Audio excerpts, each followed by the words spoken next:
Olá, sejam muito bem-vindos para mais um vídeo do Rapinas do Mar. Eu sou o Alexandre Castro e no vídeo de hoje a gente vai falar sobre a vitória do Seahawks em cima dos Dolphins. Eu queria convidar vocês a deixarem um like, se inscreverem no canal e deixarem um comentário aí que ajuda demais no engajamento aí do crescimento do canal. Lembrando que agora, além de textos novos todos os dias lá no rapinasdomar.com.br, a gente também tem vídeos novos aqui no YouTube. Então todo dia da semana tem vídeo, inclusive estreamos quadro novo nesta última semana, beleza? Então vamos aqui para analisar essa vitória. O placar pareceu até um pouco folgado, e não que a gente tenha sofrido, né, tenha sido arriscada a vitória, mas em dado momento estava 17-3, os Dolphins com a bola na linha de gol, né? Então assim, podendo ter marcado o touchdown ali e virar um 17-10 e um drama desnecessário. Então assim, eu acho que os Seahawks poderiam ter vencido com mais autoridade, né, sem esse apagão ofensivo que permitiu que isso pudesse acontecer, né? A gente marcou 17 pontos, isso depois foi só marcar lá no finalzinho do jogo. Beleza? Vamos aqui pro tape.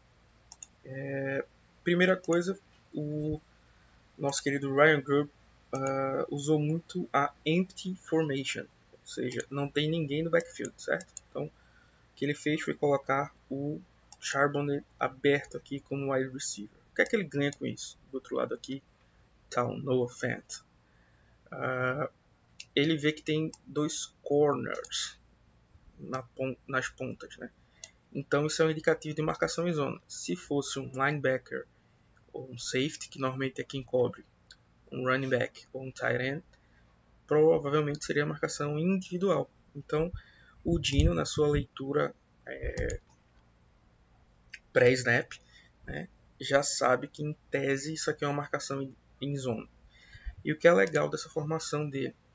Ele criou um mismatch, né, que criou um confronto muito favorável para o ataque. Aqui o DK está alinhando contra o Jalen Phillips, que é um edge, e o Jackson Smith-Njigba contra um linebacker. Então, em tese, é totalmente favorável para os Seahawks, principalmente do DK. Então, o que é que o Dino tinha que fazer antes do snap? Eu já sei que o primeiro lugar que eu vou olhar aqui, principalmente para o DK, porque provavelmente ele vai vencer o edge na cobertura. Então, temos o snap, o DK venceu o edge. Para mim, o Dino já tinha que estar passando a bola aqui, tá? Só que ele segura a bola, o Charles Cross perdeu feio aqui, né? E aí o Dino prendeu a bola e acabou sendo sacado. Então assim, demorou demais nessa leitura. Aqui temos a primeira interceptação do Dino, outra empty formation, muito perto da nossa endzone. Não gostei dessa chamada, mas o Grubb usou alguns outros artifícios para tentar ajudar aqui a OL, mas a jogada acho que não foi a melhor, não foi bem executada e não foi bem processada pelo QB. O Charbonnet e o Farrell Brown fazem chip blocks, né, que é quando você tenta desacelerar antes de correr sua rota para ajudar a OL, né, nesses edges. Então começa a jogada, pronto. Os dois fizeram chip block, deram uma desacelerada, só que o do Charbonnet não foi em tão sincronia com o Cross. Então isso deixou o Cross em mais lençóis. Então, atrapalhou mais do que ajudou. Então a pressão chegou ainda mais rápido. E o que é que eu acho também? O Dino prendeu demais a bola, porque eu acho que o desenho dessa jogada era os dois jogadores que fizeram um chip block, no caso o Charbonnet e o Brown, iam correr rotas curtas aqui perto, rápidas.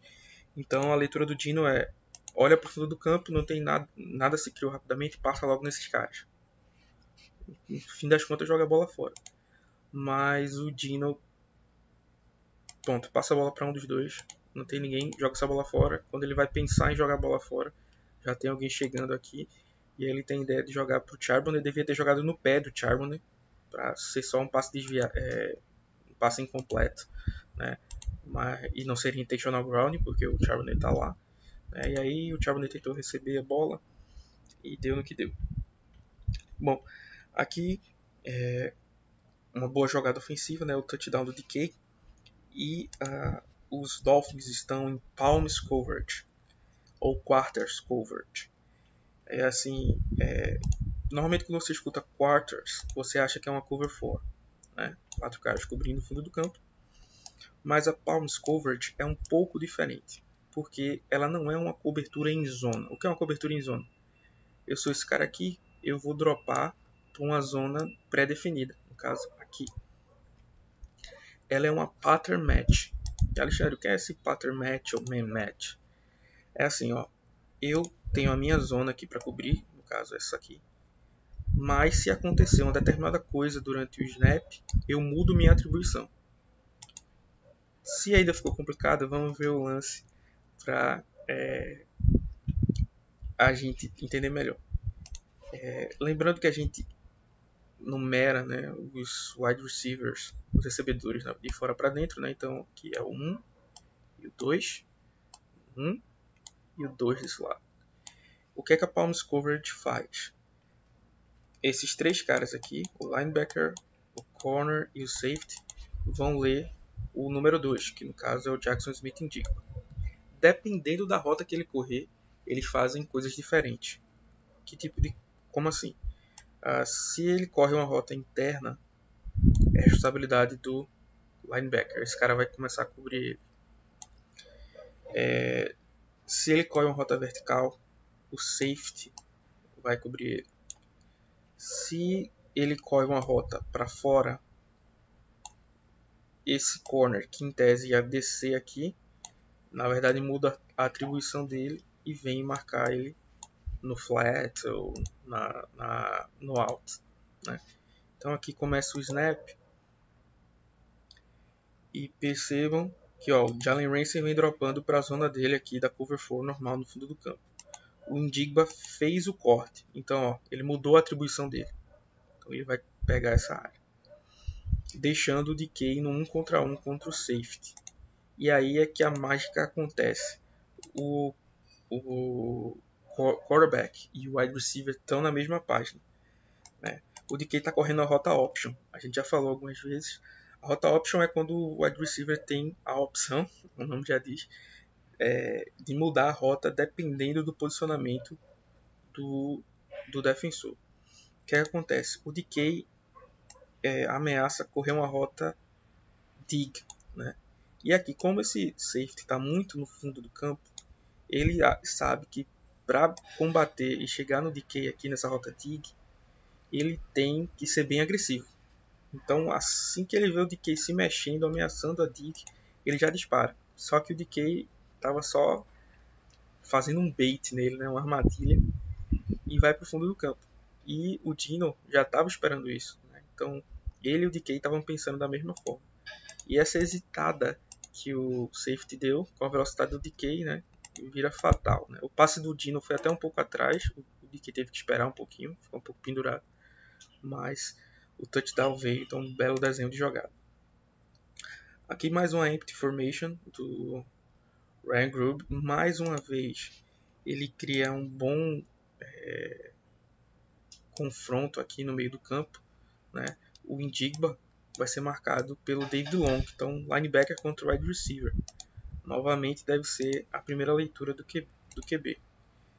E aí acontece o snap e percebam que o David Long está marcando com muita cautela aqui o Njigba, porque como é um wide receiver ele tem medo de ser batido em profundidade, então está marcando a distância. O Njigba percebeu que ele vai marcar a distância e já vai fazer o corte aqui para virar a opção para o Dino. O Dino faz o passe e aí ele já consegue 6 jardas após a recepção. Então, uma jogada muito boa. Aqui, para mostrar como uma OL pode ajudar ou atrapalhar, né, um ataque. Aqui, a gente tem duas corridas durante o jogo que foram executadas a mesma corrida, só que para lados diferentes. Para um lado deu certo, para o outro não. Essa corrida é uma corrida chamada counter, que basicamente você tem dois jogadores de linha ofensiva indo fazer o pull para bloquear do outro lado. Para essa jogada acontecer, um bloqueio muito importante é o do tackle, né, do offensive tackle, que é fazer um down block nesse jogador aqui, para poder dar espaço e tempo para esses dois jogadores aqui, né, no caso o center e o guard. Essa counter tem muitas variações, né? Então às vezes pode ser os dois guards, pode ser o center e o guard, o center e o tackle do outro lado, o center e um tight end, um guard e um tight end, né? Mas assim, o conceito são dois OLs de um lado indo fazer o pull do outro. Para essa jogada acontecer, é importante também que o running back seja paciente, né? Então aqui, ó, perceba que o Charbonnet espera, os bloqueios se desenvolveram, um excelente bloqueio do Charles Cross, que vem muito bem no jogo corrido esse ano, criou espaço, ele ataca o gap e consegue um bom avanço. Aqui a gente vai ter a mesma corrida só que para o outro lado, né? Então vai depender do bloqueio do Forsythe dessa vez, que não é bom, ele cede logo o espaço, e do tom do Bradford, que também não é bom. Então aqui acontece a jogada, ó, o Forsythe é jogado para trás, até atrapalha aqui a vida do Williams, e aí o Charbonnet ia ser tacleado a perda de jardas, ele consegue se virar aqui e conseguir um avanço curto. Mas só para mostrar que você pode até variar, mas a nossa OL não está bem ainda. Aqui o nosso touchdown terrestre, nada de muito rebuscado, eu só queria destacar aqui a jogada do Cornell Williams. Tem um bloqueio duplo aqui, e o Brooks vem com tudo aqui, achando que ele vai ter esse gap livre para atacar o Charbonnet. E aí o Williams reage, tira o Brooks da jogada, e isso aqui foi fundamental para o touchdown acontecer. Aqui a gente vai falar de uma blitz bem diferente do Seahawks, os dois corners atacando, QB, o que a gente chama de double corner cat blitz. O Maffei e o Drake Thomas vão marcar as zonas flat, que é para impedir um passe curto. O Dodson começa aqui e vai afundando como se fosse um linebacker de Tampa 2, e os dois safeties cobrem o fundo do campo.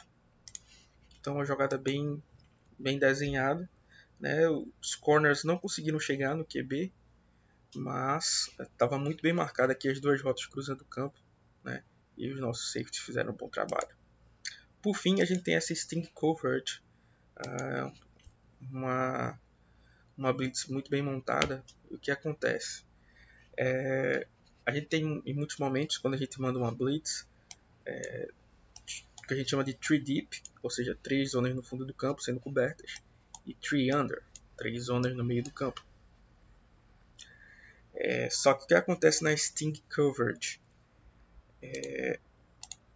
Um dos jogadores aqui da DL dropa na marcação, e aí ao invés de a gente ter 3, a gente tem 4, né, zonas under. Então viram 3 deep, 4 under, né?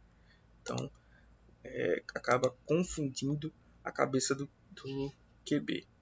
Então vamos lá. Começou o snap e já temos algumas mudanças. 2 safeties no fundo do campo, mas o Bryant vai descer para marcar essa zona aqui. O Ulen e o Brown estão aqui marcando um terço do campo, né, cada um. O Love marcando mais um. O Witherspoon mais uma zona under. Eles droparam o Dodson na marcação. E aqui é o Derek Hall, um edge na marcação.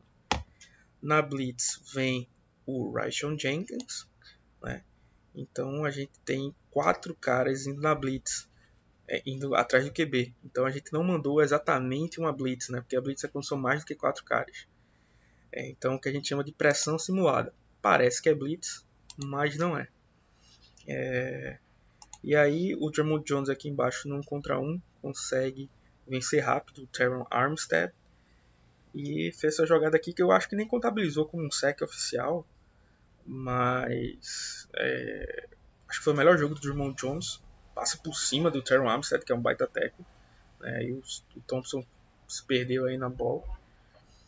E é isto. É uma jogada muito, muito boa e criativa que pode nos ajudar contra ataques mais fortes aí durante a temporada, principalmente dos Lions aí na semana que vem, mas a gente fala mais disso no vídeo da prévia. É isso, pessoal. Espero que vocês tenham gostado. Um grande abraço e Go Hawks!